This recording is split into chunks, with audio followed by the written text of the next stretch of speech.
जय गुरुदेव। समय का संदेश। काल का भी सुमिरन क्यों किया जाता है? आप ये समझो कि एक महात्मा थे, संत थे, तो उनसे पूछा उनके शिष्य ने कि काल का सुमिरन क्यों किया जाए, जब वो काल है। काल के सुमिरन के लिए आप क्यों कहते हो? बोले, भाई, देह तो उसी का है, देश उसी का है, सारी चीजें तुम्हारे लिए तो उसी ने बनाई हैं, तो उसको याद कर लोगे तो क्या बिगड़ेगा तुम्हारा? अरे वो तो मददगार भी हो जाता है। काल तो दियाल का भी काम करता है। काल दोनों काम करता है। और काल के जो ये देवी देवता हैं, वह भी दोनों काम करते हैं, खुश हो जाते हैं। जैसे शंकर जी को ओघड़दानी कहा गया। शंकर जी क्या करते हैं? संहार का काम करते हैं, खाली कराते हैं शरीर को कोई ना कोई बहाने। मृत्यु लोक में उनकी पूरी चलती है।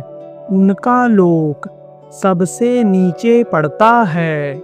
इस पिंड लोक के ऊपर तीनों देवों में सबसे नीचे पड़ता है। तो वो काल भी है, लेकिन दयाल भी है। उन्हीं को लोगों ने ओघड़दानी कहा है। अब वह दे क्या देंगे आपको अगर खुश हो जाएंगे? ज्यादा से ज्यादा अपने लोक में ले जाएंगे, सैर करा देंगे, वहाँ स्थान दे देंगे और वहीं फंसे रहोगे, आगे नहीं बढ़ पाओगे। तो इसी तरह से जो उनके पिता हैं, शिव जी के, शंकर जी के जो पिता हैं, जिनको ईश्वर काल भगवान कहा गया, वह भी दया करते हैं। देखो, वहाँ से भेजा था उन्होंने अपने अंश को।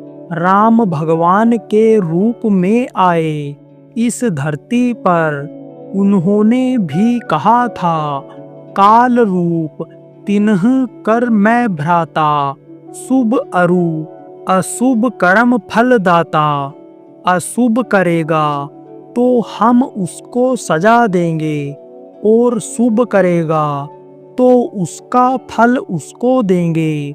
तो अब सुमिरन उनका भी कर लिया जाए, कर लिया जाता है। सब लोगों ने किया, महात्माओं ने, तो समझो कि उनको भी प्रणाम करना है।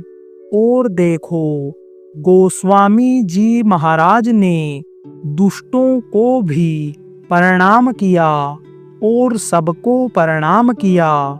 दुष्ट को प्रणाम कर लो तो खुश हो जाता है।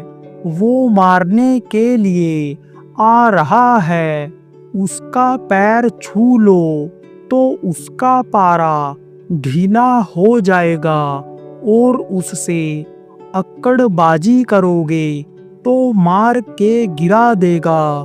तो समझ लो, आपकी खुश रखना जरूरी होता है। वो कैसे खुश होते हैं, यह तरीका गुरु महाराज ने जो बता दिया है, इसी से खुश होते हैं। जय गुरुदेव।